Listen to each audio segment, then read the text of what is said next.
All right, good morning, everybody, and welcome to the Outrider Cup replay stream. I am your host, Chris Gogolin, today. We've had a number of games in the Outrider Cup series that have taken place this week. Because of the nature of the format, Team USA versus Team Europe, a lot of these games have been played at very off peak hours, shall we say, with the 6 to 9 hour time zone difference between the players. They just found time to fit the games in whenever they could. So we are going to, we got some replay links from the players, and we're going to do our best here to go through the games and get you all caught up on the action. The games we have been able to stream so far, we've seen. Well, first, let's recap what the Outrider Cup is. It's basically a tournament between the top six USA players and top six European players in a friendly competition, international goodwill and all that, rivalry, whatever you want to call it. The top five players from each team were selected based on their Player of the Year points, and the highest point totals for each side was named the team captain. The team captain then got to choose the sixth and final member of the team based on any criteria that they wanted to, and they picked players who were also very high in their point totals, who also had very good years. Um, so that's where the event is. We've seen streamed games. Dan streamed game number 2 last night between Chris Werfs and Bastion Winklehouse. Bastion had won the first game, and believe he picked up the match win last night. Last weekend, I was able to stream most of the Chris Kelly versus Stefan DeVos match, which Stefan also won. So that put Team Europe on the board with 2 wins to Team USA's 0. We have a couple of replay links. We've got 5 games to go through this morning. We've got both games of the Justin Desai versus Emil Wallen. We've got both games of the Justin Branch versus Joe Olson matchup. And then we'll finish up with the final game being game number 1 of Greg Shaw and Kieran Fergit's match. I believe game 2 of that matchup is scheduled to take place tomorrow. I'll try and see if I can find an update as to exactly when that game is.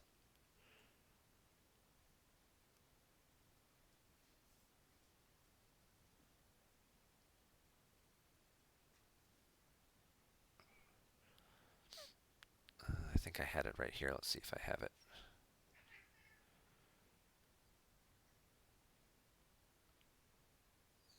Well, I'll work on that throughout the.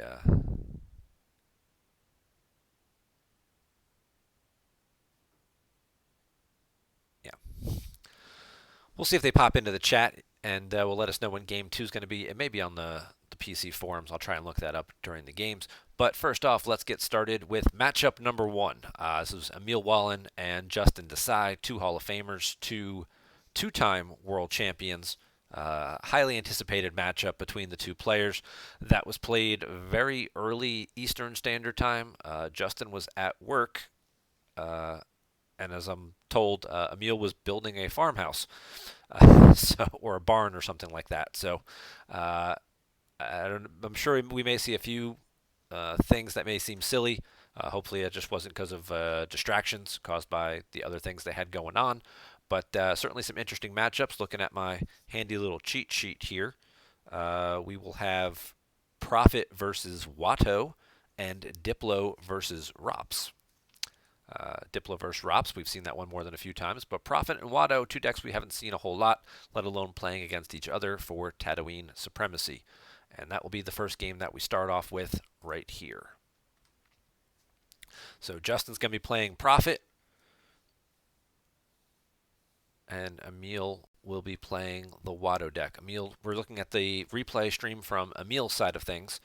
He elects not to start 2 aliens, usually a wise call against Profit, unless you're playing like Court Scum, where you're going to be stacking the audience chamber anyway. Um, Usually putting 2 aliens in the audience chamber leads to a very early beatdown, which can tend to skew the game very heavily favored toward the Profit player. If you have big mains and things like that you can just go stack the audience chamber with, then sometimes you'll see players go ahead and deploy the 2 aliens for free if they know they're going to immediately back them right up. We've got Jedi Business Profit. All right. So let's just look at the starting effects. Watto starting Endor Shield. No surprise there. I want to use that to pull Ozzel. Use the site to pull Watto. Get some free damage in. Kuat to pull systems. Possibly play a couple of Star Destroyers. They get to draw by themselves. You most likely see it pull Mustafar and then Vader's Castle. We've also seen people use variants of this where they pull Tatooine and try and set up Tatooine occupation.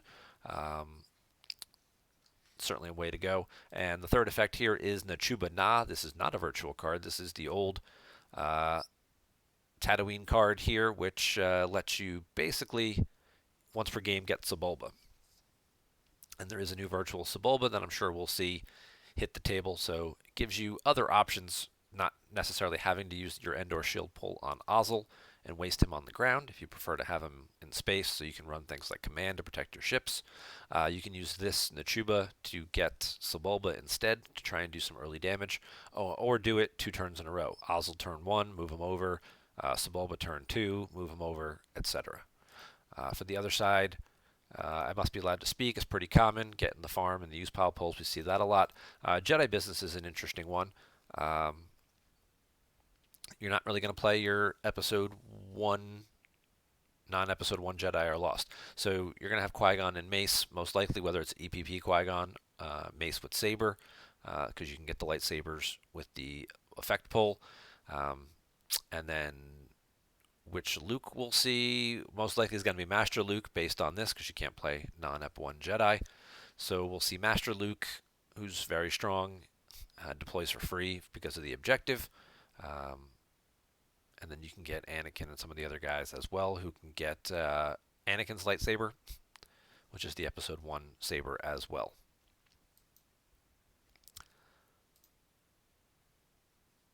All right, so he grabs Ozzel. Start with Emil, Darth Link.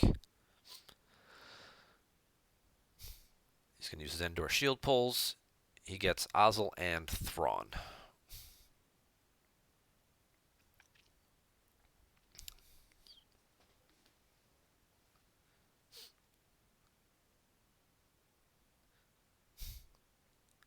I would say this matchup is slightly favored toward Profit, if only for the fact that what Watto wants to do early on is do some early damage with the Sebulba and Ozzel and the objective, putting cards down, causing force loss. But Profit, when they free Han, retrieves 5 cards.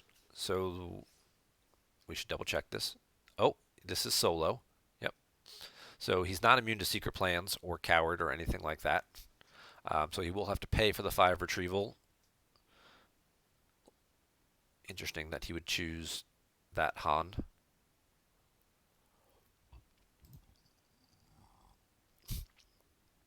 But yeah, the Prophet retrieves 5 cards, usually offsetting some of the early damage that Watto would want to do. Watto tends to fizzle out towards the middle to late game. It tries to run up a big lead and then just kind of grind its way out. And if Prophet can kind of weather that storm and get its retrieval in, then it should come out slightly ahead. So he pulled the bridge. He put a card down, forcing Justin to lose 2. He loses BB-8 and relatively unprotected.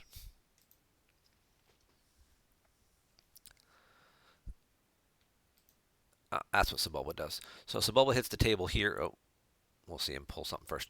He deploys free. And while he's on Tatooine, attrition against opponent is +1. Pause.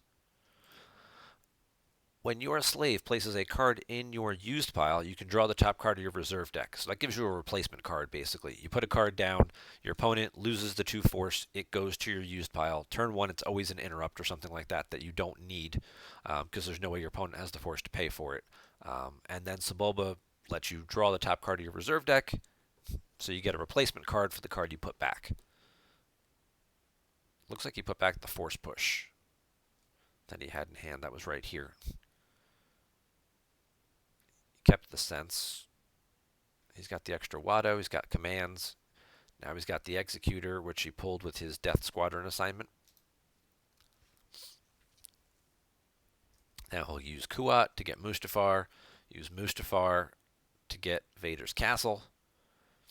And just like that, he's up to 14 force. Pretty quick activation. A little bit of luck getting the bridge pull, But even then, he starts a couple of 2-1s, and then he pulls 4 more force pretty convincingly.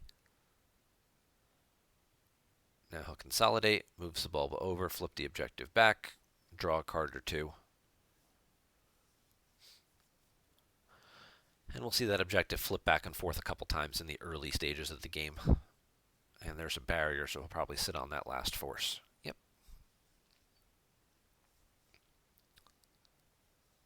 Justin's going to pull Don't Do That Again and go get a gift. That'll certainly be very helpful against Watto. Ooh, let's take a look at this for a second here. So he played Rendezvous Point on Tatooine as his starting effect. So he deployed a Jabba's Palisade with his objective. So he started seeking an audience, and 2 effects that deploy on table and are always immune to alter. So he got the Farm Pole and Jedi Business. So he still gets a 3 effect start. Then this goes in your hand, and you can use it lost to download a Tatooine Battleground. And he chooses the Antechamber here, which is another interior Jabba's Palace site. It is a 4-strain -1 site, so it's got a number of things working for it. While no rebels present, your total power here is +2. Probably not going to come into play all that often, but you never know. With some of these Episode 1 Jedi, I mean, you can put Mace or Qui-Gon there by themselves and get a power +2 bonus from that. So it's a good, interesting site choice, and certainly could have some featured use for its bonus. It's just interior as well.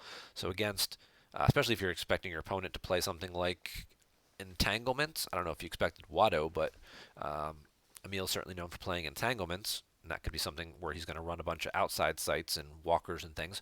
Watto doubles up on some of those cards, so having an extra interior Tatooine site to drain at, to do your objective damage at, certainly comes in handy. Well, we do see Imperial Decree has already hit the table as well, so this is going to basically limit the objective damage to probably 1 most of the game.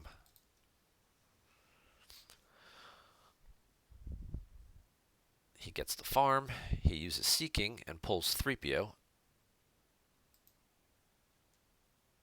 for 2 force. The objective says that 3PO deploys -2 at Jabba's Palace sites, Luke, R2, and 3PO. Master Luke deploys for free. So deploys -2 at a Jabba's Palace site, slaps him there. During the move phase, he'll move him over to the audience chamber and put a gift on him, which will be it's a pretty powerful card. Not overly powerful in this matchup, but it still will have some impact, as we see obviously with Watto. A gift is basically the anti-alien card. Droid is an undercover spy. Wherever opponent has an alien, their battle destiny draws are -2 and their force drains are -1. So that's anywhere in the entire universe. Battle destiny draws are -2. Force drains are -1. So we see obviously this force drain is going to be -1 at the junkyard. This is going to be a site that's going to have an impact. And if there is any form of like Boba Fett, Jango Fett, anything like that, would be floating around in this deck. Probably not. It looks more like a big blue kind of Imperial-based deck, but maybe an EPP Mara or something. That certainly could have a little bit of an impact on her.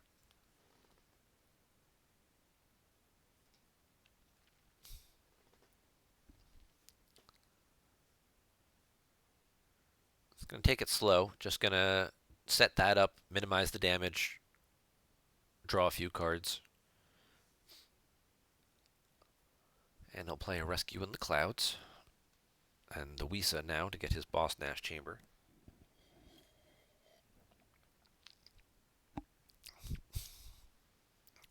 So with the setup that he did, he gets the starting interrupt, gets him 1 site. The Must Be Allowed to Speak gets him the farm. He could still have Jedi Business if he wanted another exterior site to get like Mos Espa. And then he would have 5 Tatooine sites, which certainly is quite a lot. I don't know if he plans on trying to defend them all or whether he just wants 4 sites and some 2-0s or 3-0s just for activation. Might be a better way to go.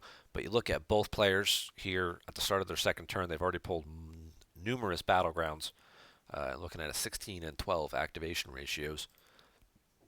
by the end of turn 1.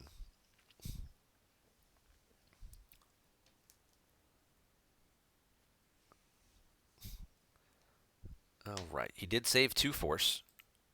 Justin saved 2 force this turn. So we see Emil is going to put down something. Looks like he has a chance of deploying. He's going with the Executor because deploying that for free. Justin did not pull the Goldenrod shield, so it would be free. He wouldn't have to pay for it. I don't know if that's a mistake or if that's a conscious choice. He does opt to lose the 2 force instead, losing the 2 interrupts he just played, and that's going to send that card used, and then he's going to draw P59 off the top.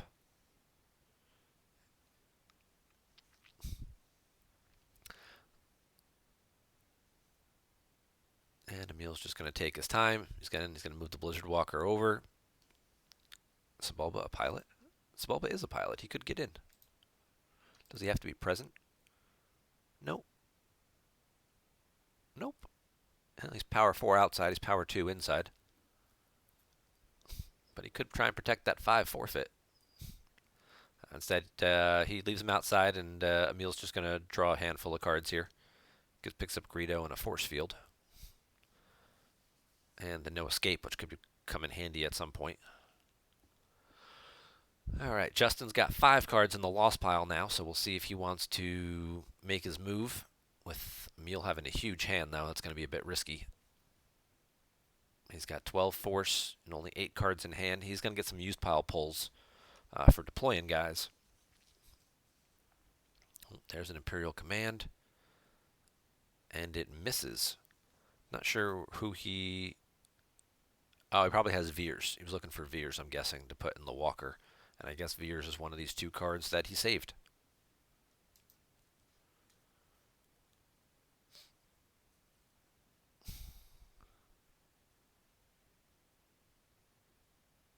Yep. Justin's just going to be patient. He's just going to go to draw phase.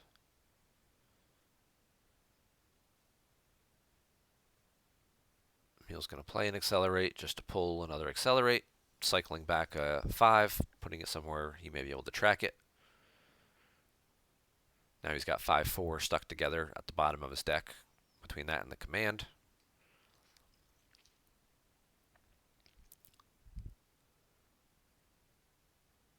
And Justin's going to draw to 12 and 3PO a card and sit on 8 extra force.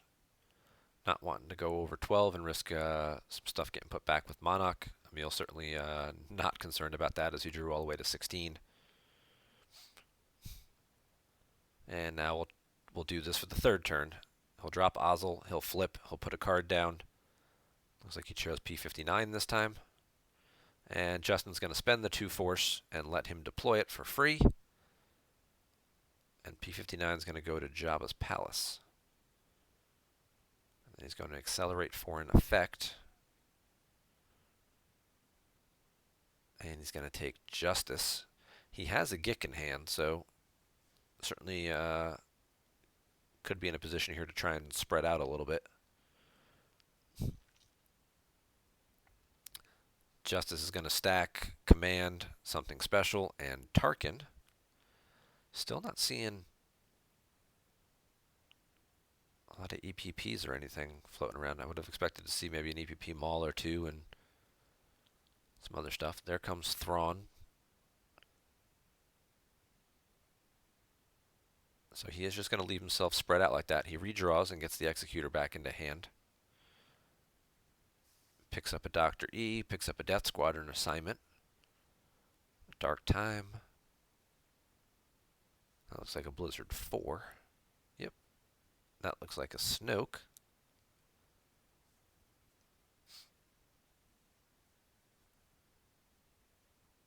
Alright.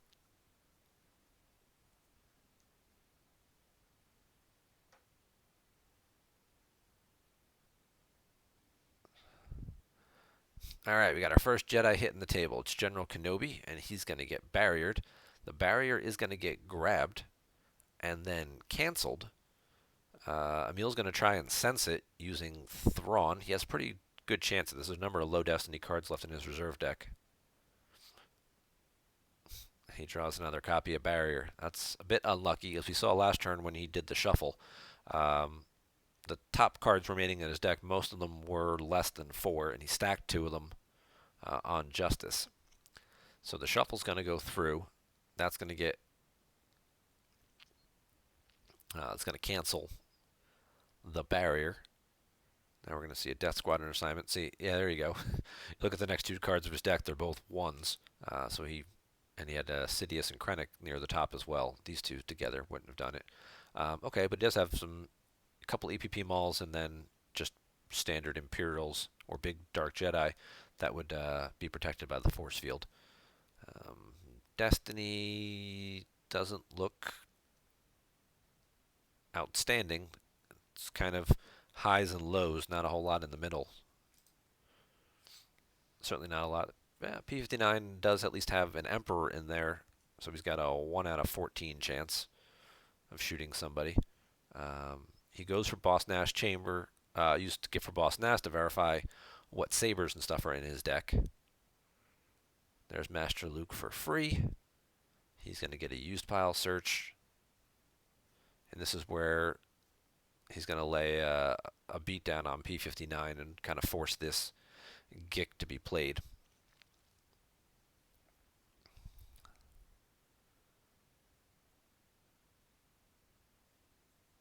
He's going to pull Secret Plans as well, make Justin pay for the retrieval.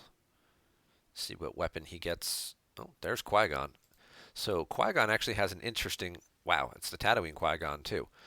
He has a very interesting interaction with Watto. So opponent's aliens are power -1 at same site. A little bit of an impact against Watto and things like that. He deploys -2 there, some dueling stuff he does with Maul, but it's on the objective. On the front side of the objective, it's part of this, while this side up on the 0 side, Qui-Gon is power +3. So, slight little power bonus if, Qui-Gon were to clear out this site, and it looked like his lightsaber was in there. And there's Draw Their Fire as well. Now we'll get the lightsaber out for somebody. Yep, Qui-Gon's saber was in there. There's a dark time to activate a force. So I guess in case he needs force for interrupts because of Draw Their Fire, he's going to get 1 extra force here. In case he needs to play both Gicks. Leia's going to battle. She's going to retrieve 1, which she's not going to pay for. Draw Their Fire, also probably not going to pay for. Yeah, and just cause 1 force loss.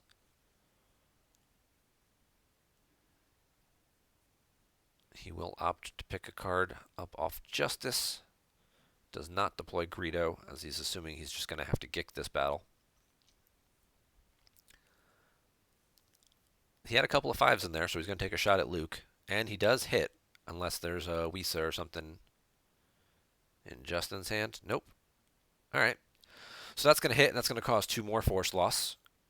Now Luke won't be forfeit 0, but he'll be the guy who will have to be forfeited, most likely.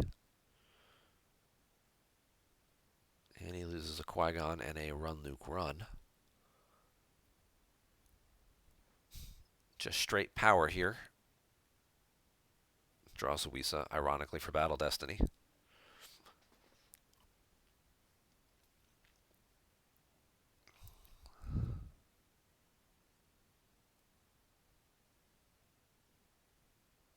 And there's a 4. So Luke will die in cover. P59 is going to be drastically overwhelmed here by about 9. That'll force the Gick to have to be played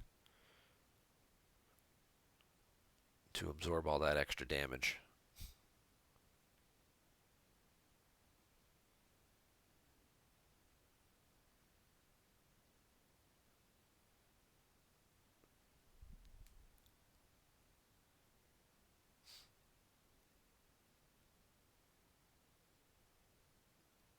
Justin played Don't Do That Again so early. I don't know if he maybe played the wrong shield by mistake and meant to play Goldenrod instead, or was planning on using that to look for something.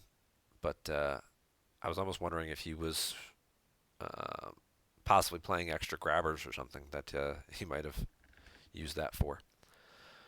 All right, Qui-Gon's going to initiate a battle here, and we do get Greedo being deployed as a react. That'll force Qui-Gon to have to spend an extra force to swing, which may prevent him from moving over. Oh, Greedo's going to get barriered instead, which also costs a force. And the barrier will get grabbed.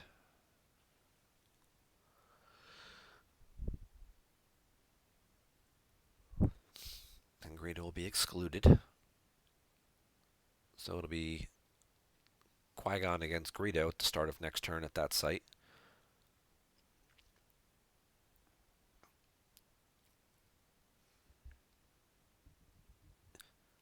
Justin draws Jin and will Jedi Lev to take her into hand and hope for something a little better.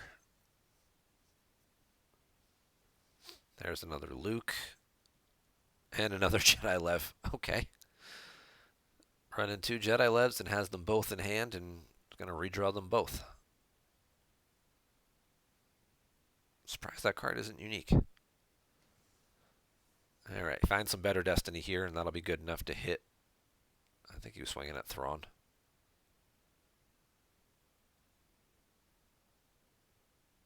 Yep, couple of 5s there.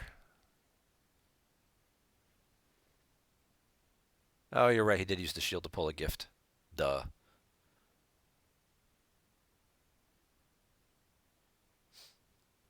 Oh, he's got a sorry about the mess in hand, so he's going to use that and take out Thrawn.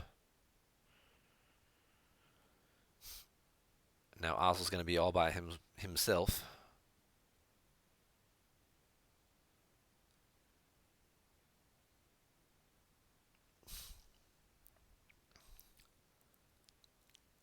And only a 2 for Battle Destiny, though, so he won't need the second Gick. It'll just be Ozzel and a card, as it's just 8-3. And Ozzel retains his forfeit. So he can lose Ozzel and any card he wants here.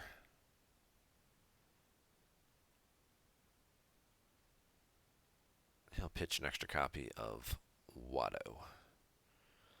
The objective will stay on the 7 side, though, because Greedo is still there at the location.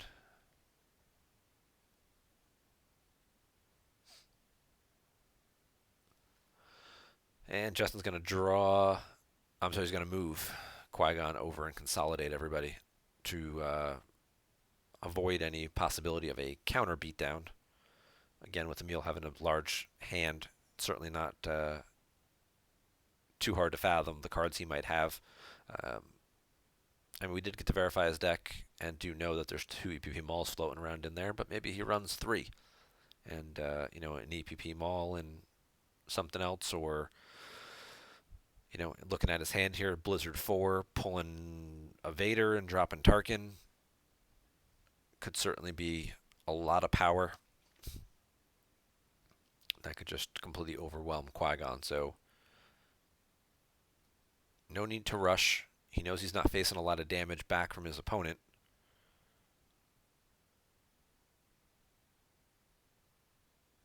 He drops Blizzard 4.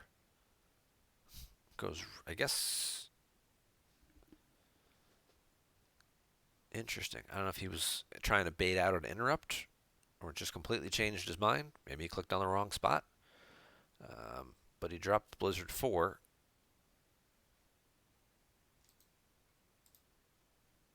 He caused a 2 force loss, which got rid of Anakin, Saber, and Corran Horn. But yeah, just deployed Blizzard 4 here and then went right to move phase and moved him away. Didn't even try and pull anybody. I guess he obviously knows what those cards are. So I don't know if he was just trying to bluff and possibly draw out like a perimeter scan or something from his opponent, when he had no intention of actually battling there. And instead, he'll just draw a handful more cards. Now he's got a whole bunch of his Dark Jedi here. And he'll cycle back and accelerate. Double check. He's got 3, 4, 5 there on the bottom. And he'll burn a command as well. Cycle that back. Now he's got a plethora of solid destinies stacked together. And he picks up a Maul. And there should be one more floating around, but he's going to need to leave a few force because of Draw Their Fire and the maintenance cost on Blizzard 4.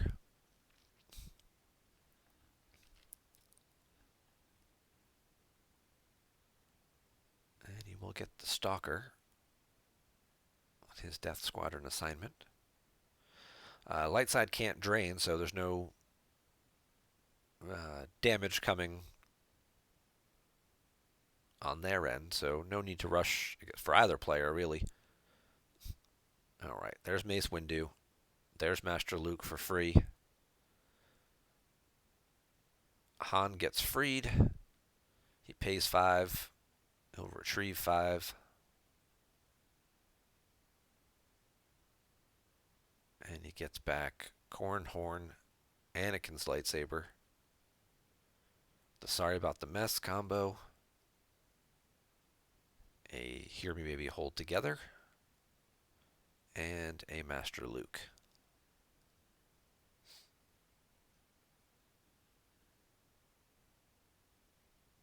Doesn't go for a lightsaber. I would have thought Mace's lightsaber... No, probably would have missed that. It would have been too high up from last turn.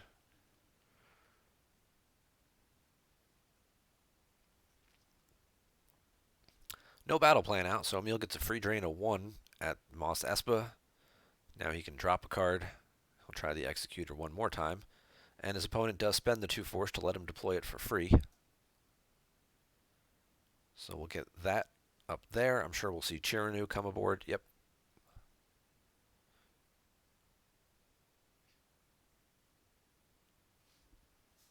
So let's take a quick peek at that. So now we've got immune to attrition less than 12. You've got 15 power. And Chiranu adds 1 to the force drains.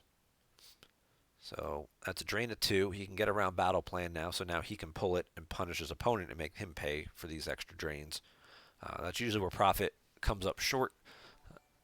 Is when it has to start paying for its force drains. Kimura, thank you for renewing your subscription.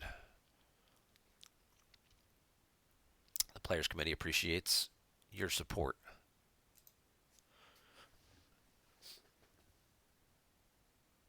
And now we'll see if he wants to spread out more on the ground. Yep, he's going to go the other way now. He does still have the second Gick. So we get Dooku, and whether we'll see an Emperor or Sidious or something. Nope, just Dooku for now. Blizzard Scout 1 comes down as well. This one's going to be able to cancel game text. During battle, if with your piloted AT-AT, cancel game text of an opponent's character present. So should Qui-Gon or anybody move back over, he could be able to cancel their game text, thus preventing them from being immune to attrition or retrieving when you battle, if it was Leia or something like that. So, and there's the battle order. So the objective will cause 1 damage after it gets reduced. This is a drain of 1. This is a drain of 2.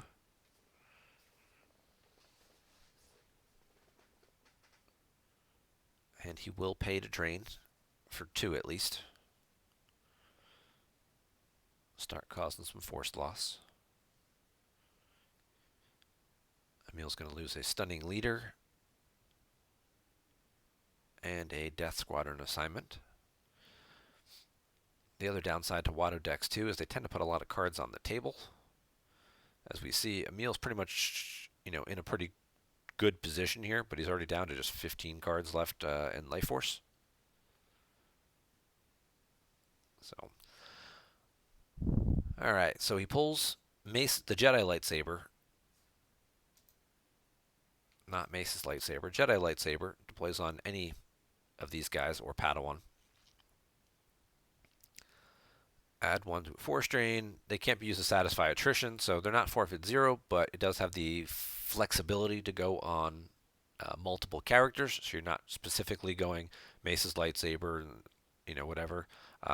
You just, they've got Anakin's, they've got Qui-Gon's, and then they have a Jedi lightsaber that could go on Mace or Kenobi or possibly even Anakin if he's floating around somewhere. And he does get Anakin's lightsaber as well. And there's a Lando with Vibro Axe, and he'll get a used pile search as well.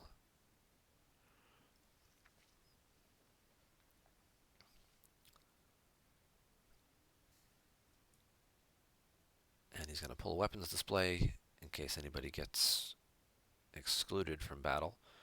A force push upload from Dooku could certainly get him out of this, but not before Lightside gets to do a little bit of retrieval. So they've got a resistance character there, so Leia's text is going to kick in and let him retrieve one for that. Plus he's got draw their fire, also doing a one force swing.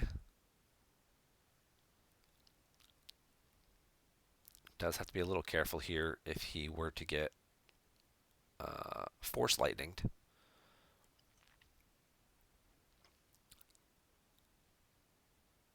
He's going to throw away another Watto.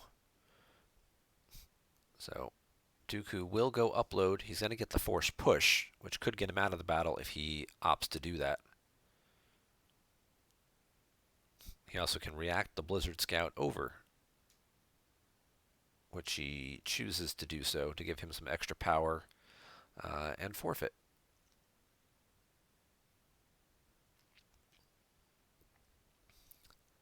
And Chewie's going to shoot, said Blizzard Scout. Basically just protects Dooku's forfeit in this case then. He has the force... No, he put the force field back. Or lost it. Okay. So he had it earlier at some point in the game, but doesn't have it now. So now he needs something to help protect Dooku's forfeit. Again, I mean, he has the Gick, but trying to not have to play it. Possibly keep Dooku alive, adding a little extra power and such too. He'll pick up a card off of Justice, so both sides will only get one Battle Destiny.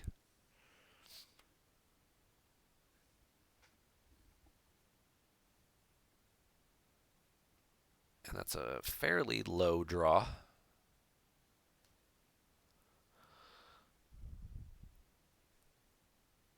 We'll see what Darkseid draws here.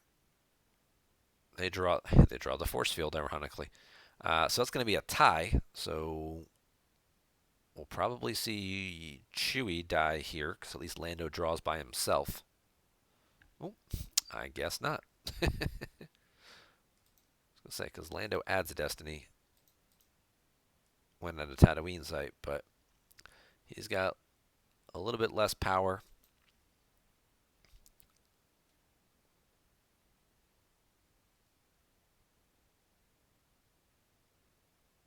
Can only assume Justin has a Hoojix in hand, and he just wants to keep Chewie, because Chewie's weapon could actually take Dooku out when the counter battle happens.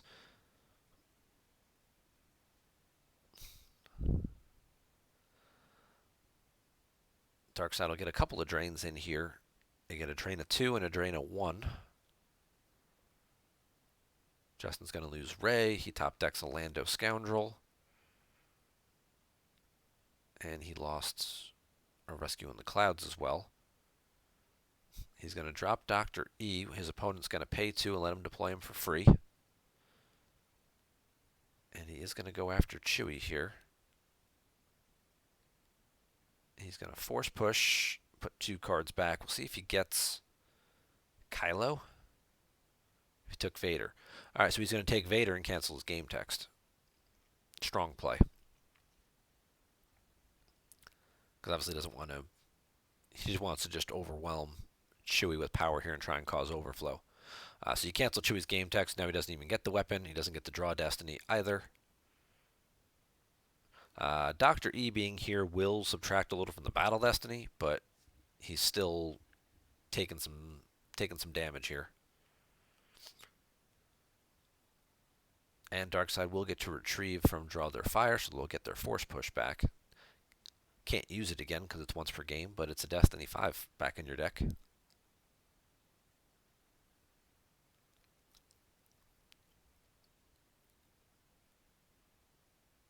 It's just a 1, which actually becomes a -1, which will then get reset to 0. So 17-6 It's Chewy and 5. Let's see if Justin has the Hoojiks. Of course he does.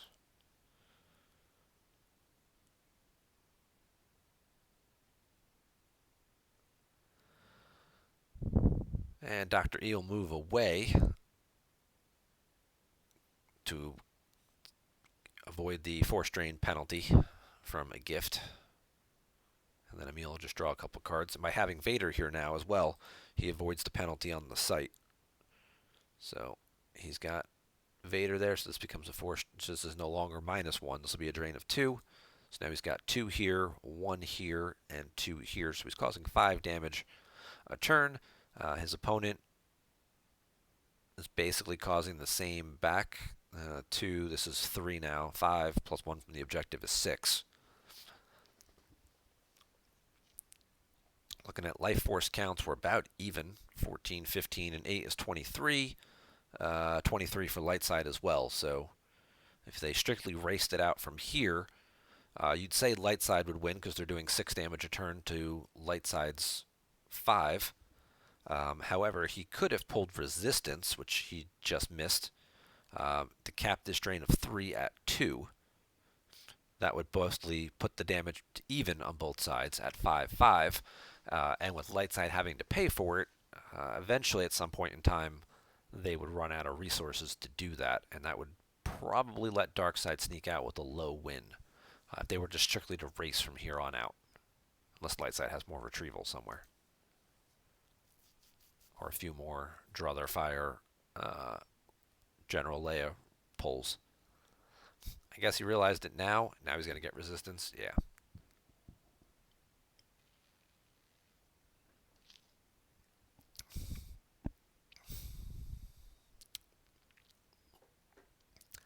Right, so he gets drained for 5. He loses Sidious, Sense from reserve deck, Death Squadron assignments. There goes the Stalker and something special planned for him. And then he's going to have 1 objective damage as well. Well, it's 2, but it'll be reduced to 1 by decree. Remember, decree is an option. It's you may reduce, so therefore you have to declare it.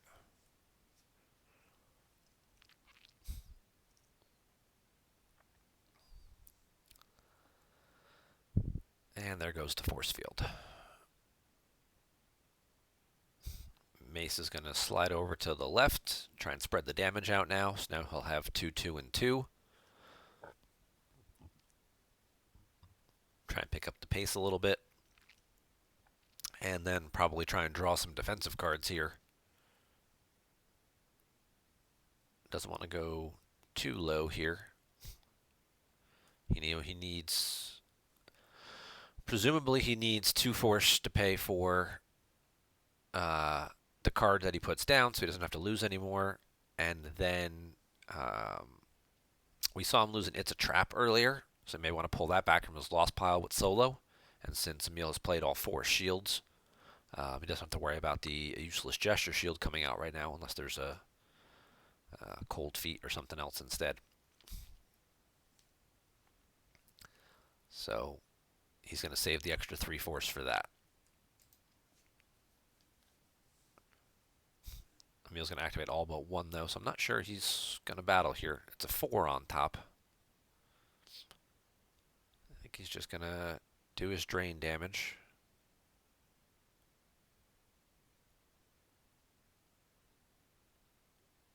He gets a Jedi Lev out of Justin's hand. There's a leadership and another Jedi Lev from hand.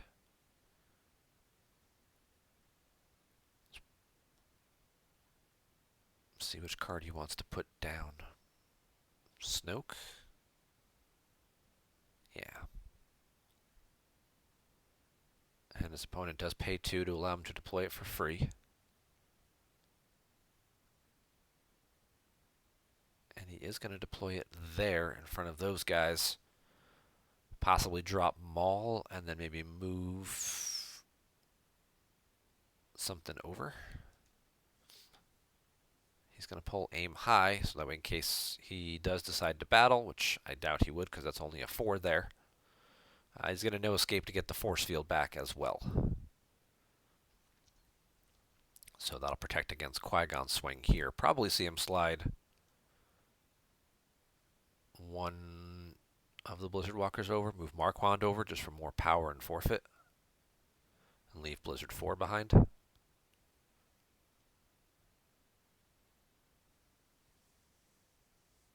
Justin's going to pop Seeking to once per game retrieve an alien, which he will pay for, and it looks like he's probably going to get Chewie back. He does get Chewie. Chewie can shoot the walker, so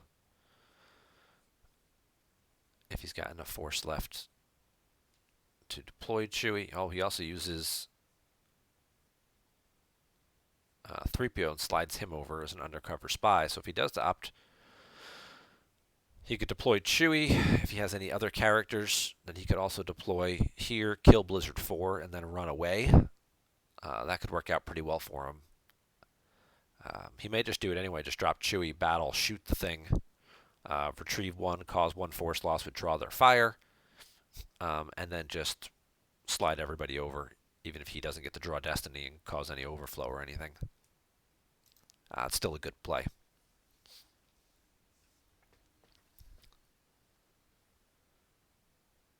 He's got a 3PO a card, looking for one of those extra characters that he just picked up. Oh, he activates it all. Okay. And perhaps we'll see him just run away.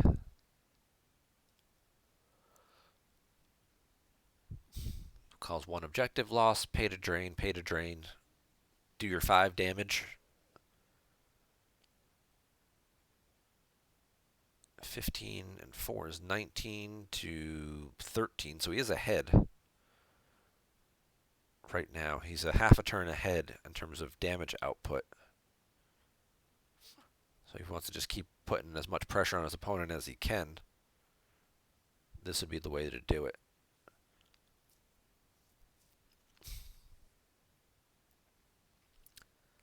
So he causes a bit of force loss. He blocks one of the drains. There's Jin, who he took earlier, blocking another one of the drains. And now if he just slides his other 3... No, he's not even going to move them around.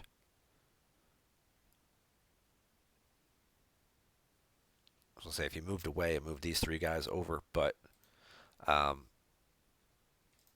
you know, looking at what Emil's got left to work with, he's basically battle swing twice, draw Destiny is really all he's got here, because he's so low on cards, not really anything else he can do. And he doesn't really have an answer for this undercover spy here, so this is going to be a block down. He'll get a drain of 2 up here at the system and 1.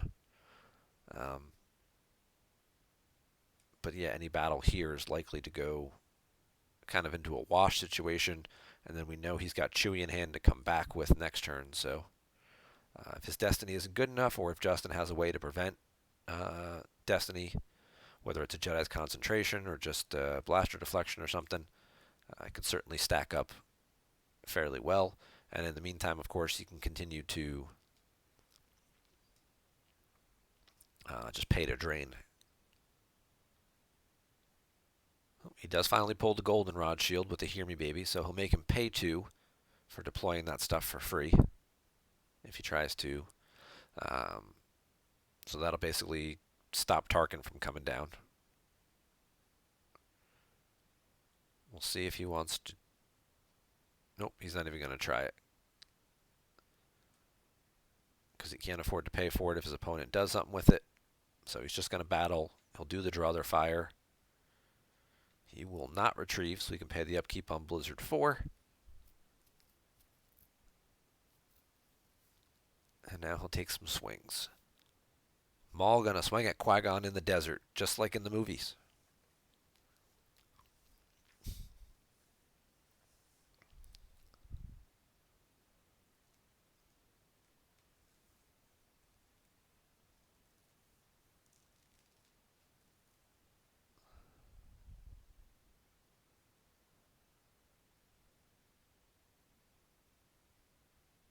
And Qui-Gon is hit, forfeit 0. Solo's going to play Clash from the lost pile. He's going to clash Maul to keep Maul from getting a second swing, excluding him from the battle. Also lowers his power total a little bit, quite a bit actually. He'll pick up that last card off of Justice just to give himself one more card to work with. He does have the force field, so he's not going to lose too badly here. But Maul not being able to move or battle until the end of the next turn means Marquand and Blizzard 6 and Snoke are in a little bit of trouble here. Well, one of them's going to die, but if the other one moves away, then Blizzard 4 has to go out of play. He does have the other Gick, though.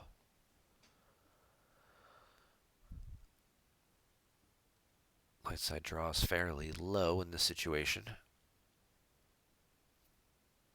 So Qui-Gon was hit and forfeit 0. Darkseid drew a 6. Technically, they were both immune to that destiny, but he'd have to lose a couple force because he was down 3 power. He can't really afford to lose any extra cards at this point. Probably see Kenobi die, and he'll want to keep Leia. Interesting. I would have thought he would want to keep Leia so he can battle and get the extra retrieval in with her. Oh, he's got Old Ben. Well, now that makes more sense because Old Ben can revive anybody except Kenobi. So now he gets them both.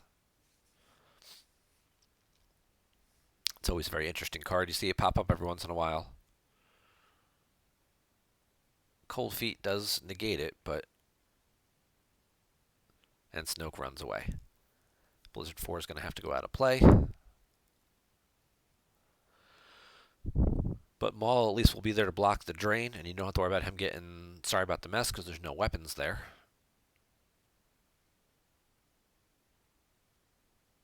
And it looks like Justin's just going to activate, do his damage, pay and drain, pay to drain. Probably move away then. This turn would make more sense to move away because Maul's still there. You've got a gift blocking the drain, just move away. You cause your 5 force loss, grind your opponent down to just a couple of cards left, and then just move Kenobi and Leia in front of Snoke.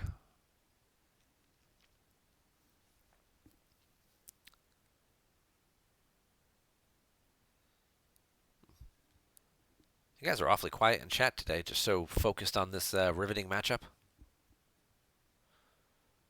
We got 4 more games to go after this.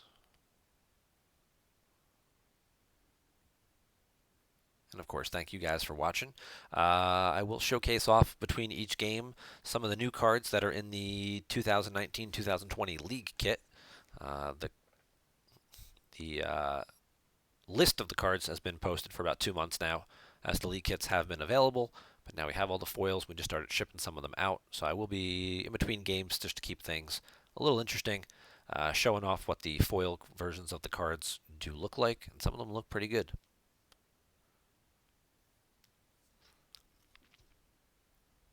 All right. Justin saved the 2 force. It's Kylo's the last card in his reserve deck. You have to wonder, you know, he did his little bit of damage. This is blocked. This is 0. This is blocked. So he did his 2. If he can deploy Tarkin just for the power bump. He wouldn't have the Snoke text then to cause your opponent to lose a force. Justin would just lose another card from hand though, so what you'll likely see here is him put Tarkin down, make him spend that 2 force. He'll deploy Tarkin for 2, then you could pay to battle, draw their fire, and retrieve, and cause a force loss that way. Yep, he'll pay the 2.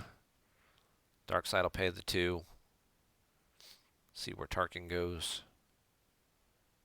Oh, he's going over there. He may just want to initiate 2 battles then.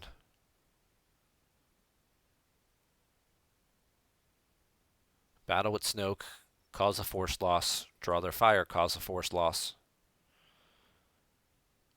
Hope you don't take too much in overflow here. So he's going to cover 8. That's going to cover up to 11 total. So, and he knows he's drawing a 1. So he's going to be at 12. So if his opponent draws anything higher than a 2, he's going to have to peel cards. And obviously he's hoping he doesn't draw anything higher than, even if he draws a 6, he could peel 3 and 4. And then have those 1 force left to initiate the battle here to cause 1 more draw their fire force loss. And just get the differential down just a little bit more. So he loses Corn Horn from hand. He loses Chewy from hand. It looks like he's going to end up, Emil's going to end up losing by 8 is what it looks like. You're welcome, Maddie. Thank you for watching. Oh, he does draw a 5, so he's going to get a few cards here, but he'll have enough left to just initiate the battle afterwards. With Tarkin, cause that 1 more force loss.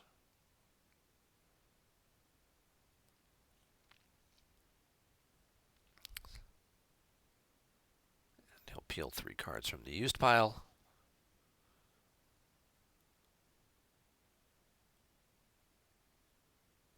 And he can battle the 1 last spot there.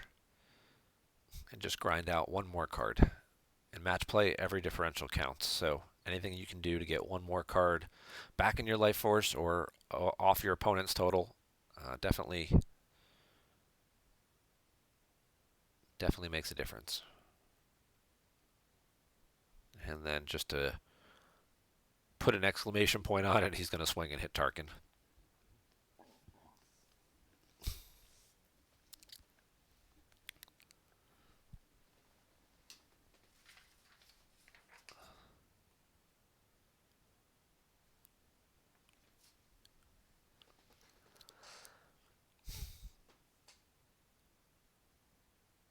So we'll have a win here in game number 1 for All Stars by 8. And we'll go ahead and move into game number 2 here in just a second as they wrap this one up. In between games, we'll take a quick peek at which card do I feel like showing?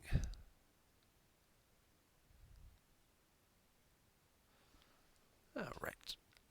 Let's show the event winner foil. We'll zoom up on this one. So, for the league kits, if you win your event, you get an invisible hand foil. If your area happens to have a league and you order the new league kit, 6 of these are sent out, 1 for each of the 5 event winners and 1 for the league organizer. So you get an invisible hand foil slip.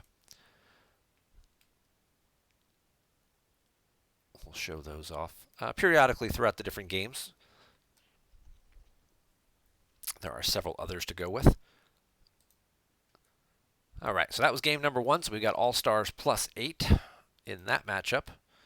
Game number 2 is going to be the ever fun Diplo versus Rops matchup. We'll roll right into that one. After this game is over, we'll take a short break. Grab a refreshment and hit the bathroom if you need to, and then we'll roll into our next matchup between Silver Glen and a Rebel Spy.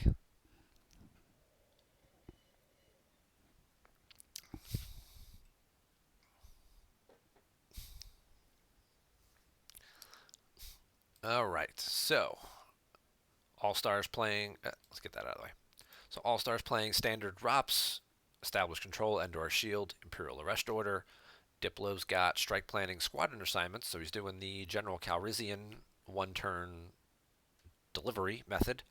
And I must be allowed to speak. He also ran R2-D2, who adds the icon, who's can be pretty helpful in matchups against either map or ROPS, because when you put him on the Falcon, he's going to add an icon at a system, so now you've got the TANF that can cover, and you can move your ships kind of back and forth. You get a little extra activation early to do the 1-turn, first turn kind of movement without really getting force from your opponent. But yeah, more importantly, just turning either Raltier or the Starkiller base into battleground systems can definitely have an impact on the game.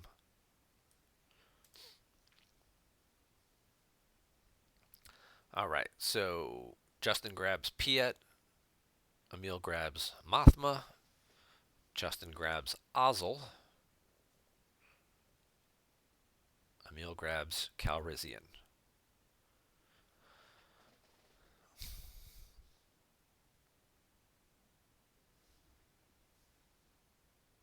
Diplo versus Rops. Diplo's usually slightly favored. Rops takes a bit of an early lead, but there's enough battling and stuff going back and forth if you kind of just dump Tatooine and send all your guys to Raltier. We saw that a lot at the World Championships and some of the OCS playoff games. Diplo seemed to have decent success against Ralops. Ralops was probably the most popular dark side deck, and I think Diplo was probably then the most popular light side as a good counter. Diplo or Throne Room to just help go with this here. But Justin's going to make a very bold play here. No guts, no glory, right? So he's got Vader's personal shuttle. This is the non-V shuttle. So it has a permanent pilot of ability 2, and it can hold an additional pilot and 4 passengers. So he's going right off the bat. This is not the R2 combo, so it doesn't. If it's forfeited, it doesn't just go to the Dune Sea and shuttle back up.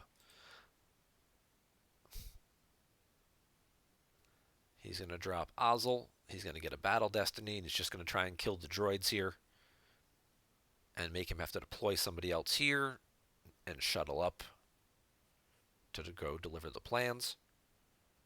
Oh, he draws a 5. He could have exchanged and swapped as well to make it a 6, but ouch. He doesn't actually have anything to exchange. He's got a whole bunch of characters in his hand. So he draws the 5, which is going to clear the whole thing because R2 only forfeits for 4. That is incredibly lucky and a huge, huge play. Like they say, no risk, no reward, right? And then he'll run away from Tatooine, but that's definitely going to set light side back significantly.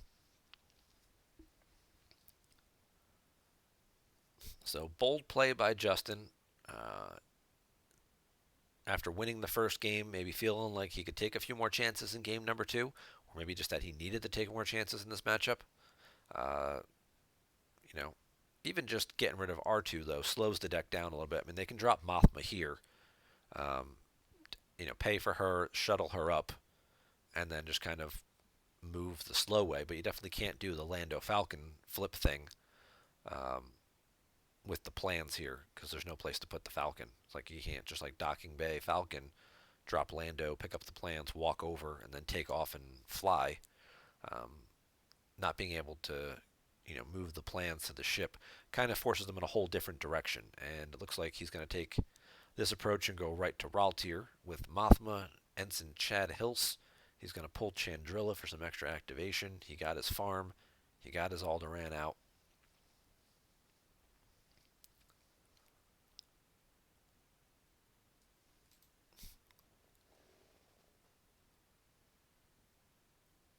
Forgive me if you don't watch your second game. I can understand why. I caught the end of that game while I was watching on my phone while I was at work, and I can understand why that game may not be as enjoyable for you to watch again, Silver Glen. So Chad Hills here, if he's present with the Stormtrooper or Rebel leader, he can add a Destiny to total power, and he can subtract 1 from an interrupt or weapon targeting a non-Jedi Rebel here. Mothma is a leader. She is a non-Jedi Rebel. So adds a Destiny to power. And could possibly prevent her from being hit.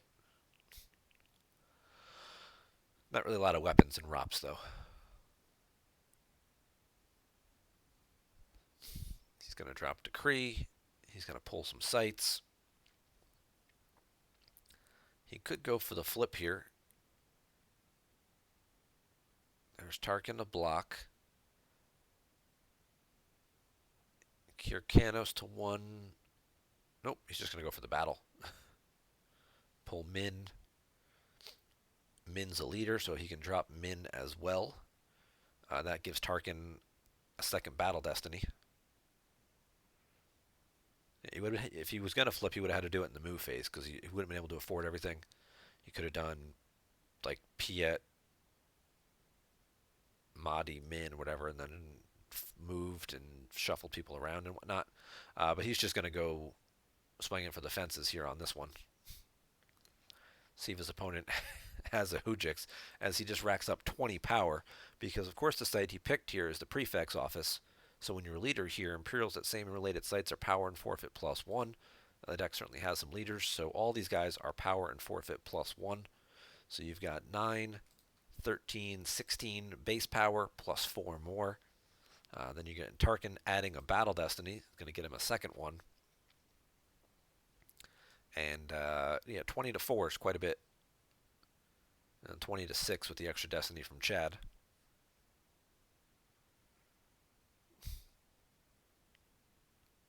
But he's getting 2 Destiny here. We'll see if Emil has a Hujix. Ouch. So he draws an Emperor as well.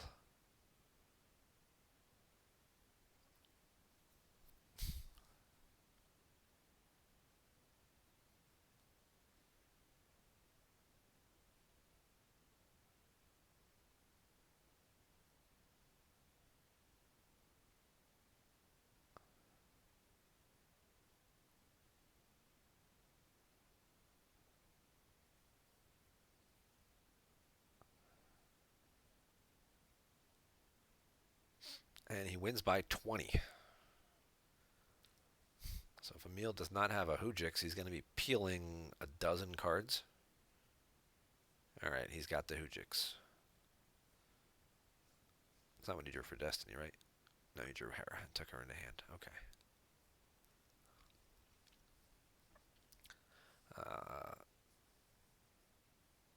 Certainly in a very aggressive start for Justin, seems to be paying off, obviously, with this move, and now causing a little, getting the Hujix and getting the board kind of cleared, has really put Emil kind of on his heels a little bit. He's got to figure out a whole new plan, whole new strategy. He's going to get evac, so he's going to drop Obi.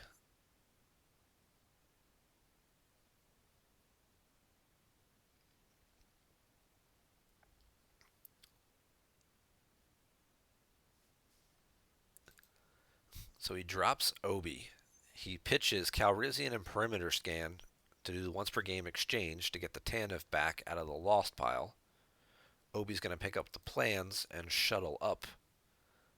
And then he's going to probably move to Chandrilla with the Tanev and just cross his fingers and hope that in these 5 cards in his hand, Justin doesn't have another ship. He's going to activate 20 Force. That'll leave him with 15 cards left in his reserve deck. He's going to pull Firepower as well, force his opponent to pull the Aim High Shield. Nope, he doesn't pull it, so he'll get to retrieve Min for free.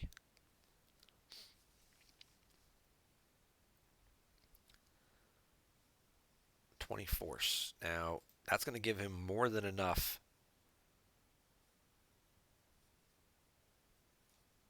He could drop 2 guys and flip, and if he's got a ship in his reserve deck that he could pull, like this will cost him 9, that'll leave him with 11. If he pulls one of the other shuttles and then drops like the shuttle and Mahdi, that would cost him 6. So 9 and 6 would be 15. And that would leave him enough force to then still battle. He'll drain first, but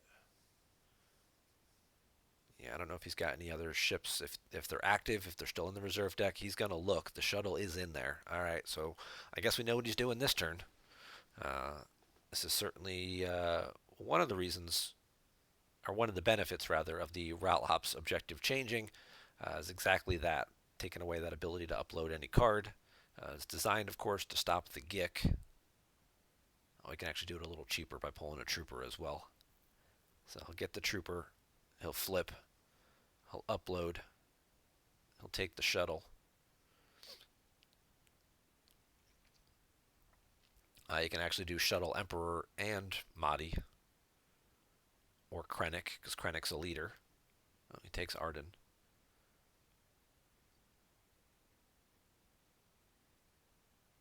Say shuttle for 3, Emperor for free.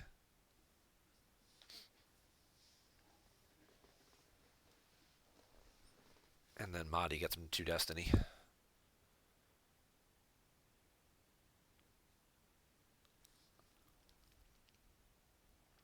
He's adding 4 to the total now because if he's covered everything. Mahdi has a pilot. That'll get him a second Destiny draw. Evac will pick up a card to prevent the second draw, so that's not really significant. The ship becomes immune to attrition and gets a little bit more power. Probably pick up Luke. Yep. But all he has to do is just draw 1 Destiny here. He draws a 5. He's going to exchange to get prepared defenses back, even though it doesn't actually do anything. I did watch this game live the other day, and when he did that, after he did it and it modified it, he was like, oh, duh. So he realized it, but again, when you're multitasking and you're doing other things, I think Justin was teaching a class. He was at, he was at school, and so these little things like that both players kind of did a little bit. They weren't 100% focused. Obi's going to forfeit. Obi does cover the 9, but the plans go all the way back here again. And now we'll see the free movement. Some people shifting around.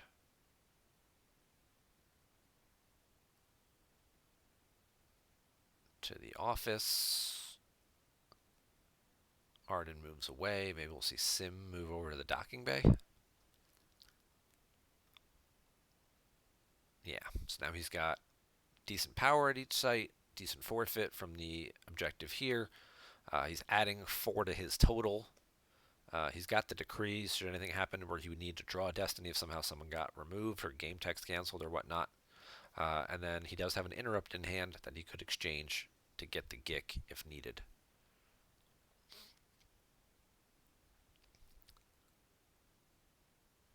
All right, so Emil's going to go. I'm sorry, Justin's. Yeah, this is Emil's turn. Emil's going to go swinging for the fences again with Solo, Hera, and Kraken. Hoping perhaps either Justin doesn't have a Gick or that he can just clear this site, move the Tanev over to Raltier, and then he could shuttle one of these guys up after flipping him back or something. He draws Mos Eisley for the second Destiny. See, again, little things here. He could have redrawn it with Hera, and instead his instinct was to use Solo and just pull heading for the medical frigate to add 1. But Hera, if you drew a Destiny less than the number of rebels, you can cancel and redraw it. He drew a 0. He's got 2 rebels. Could have canceled and redrawn it. We didn't do anything here that prevents that. He didn't, evac control to take a card or anything. So, tiny little misplay, mistake on that one, but again, ultimately not really going to make much of a difference.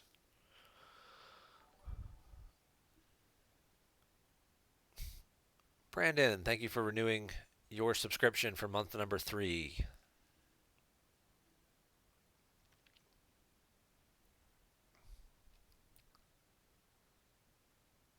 So his total Destiny is an 8, which is going to force him to lose 2 guys anyway.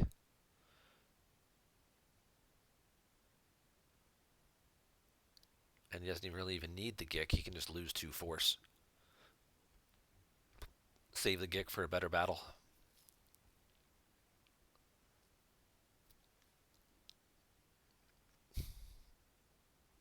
Tantive does move over.